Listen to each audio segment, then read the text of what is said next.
Hi friends, welcome to नव classes. I am Navdeep Kaur और आज मैं पेपर 1 का जो APA MLA and Chicago style है उसके बारे में डिस्कस कर रही हूँ। सो गाइस, एपीए स्टाइल में क्या होता है कि हम लोग, जैसे मेरा नाम है नवदीप कौर, ठीक है, तो इसके रेफरेंसेस जब लिखते हैं तो फिर जो लास्ट नेम होता है, it is not about the surname, it is about the last name, उसका वो पूरा आता है। उसके बाद नवदीप का ओनली इनिशियल्स आएगा। So let me show with exam. So let us see. अगर हम एपीए स्टाइल की बात करेंगे तो there are two authors, Crompton H and Burke D. तो उनका जो लास्ट नेम है उसके बाद कॉमा आया है, एच के बाद डॉट एंड कॉमा आया है, फिर एंड का एंड वाला साइन लगा है, फिर उन Burke is the last name and उनका इनिशियल्स आया है उनके पूरे नाम फर्स्ट नेम का, फिर डॉट। देखो यहाँ पर नेम का काम कंप्लीट हो गया इसलिए यहाँ पर डॉट लग गई, एंड देन ईयर आया ब्रैकेट्स में और ईयर का काम भी कंप्लीट हो गया, अब डॉट लग गई। अब आएगा आपका आर्टिकल का नेम और आर्टिकल नेम के बाद उसका काम भी कंप्लीट, नाउ डॉट। अब आएगा आपका जर्नल का नाम, इसके बाद अभी कॉमाज आएंगे बिकॉज यहाँ पर जर्नल का सारा कुछ पेंडिंग है। तो जर्नल के नाम के बाद कॉमा, फिर आपका आ जाएगा वॉल्यूम नंबर, उसके ब्रैकेट में है इशू नंबर और लास्ट में है पेज नंबर, ठीक है, 22 is the page number.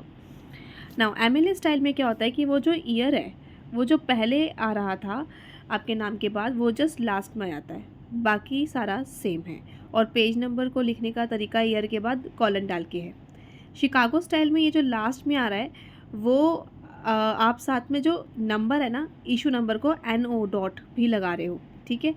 One more thing, MLA and Chicago में फुल नेम आते हैं, जैसे कि एच की जगह पूरा हेलेन एंड डायने बुर्के, ठीक है। So the name is coming fully.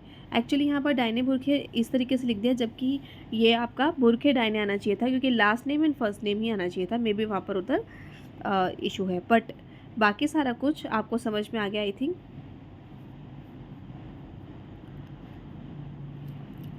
सो आप ज़रूर बताइएगा कि क्या आपको अब APA style, MLA style and Chicago style में डिफरेंस समझ में आ गया। And also what is the volume number and issue number.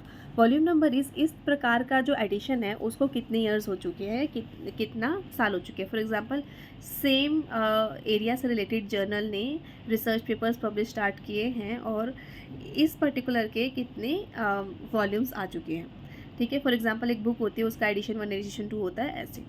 अब एक जो ईयर है उसमें उस वॉल्यूम के अंदर कितनी बार आर्टिकल पब्लिश होता है। फॉर एग्जांपल, बाई मंथली, यानी कि इसका मतलब एक साल में 24 आर्टिकल पब्लिश होंगे। तो बाई एनुअली का मतलब सिर्फ 2 ही आर्टिकल पब्लिश होंगे 1 ईयर में। क्वार्टरली का मतलब 4 आर्टिकल पब्लिश होंगे। तो वो कितना वाला है। फॉर एग्जांपल, ये मेरा थर्ड टाइम जो पब्लिश हुआ एक साल में उसका है, तो उसका नंबर, इशू नंबर आ गया 3, ठीक है। This is how you find out the issue number. Thank you, all the best for next GRF and all India rank 1। Stay bless and comment करके ज़रूर बताइएगा कि आपको APA MLA style and Chicago style समझ में आया। And आप अपनी लैंग्वेज में या फिर आप होमवर्क में कोई भी आर्टिकल पकड़िए और उसके अकॉर्डिंग एपीए एमएलए और शिकागो मेरे को कमेंट में बनाकर दिखाइए। शुक्रिया।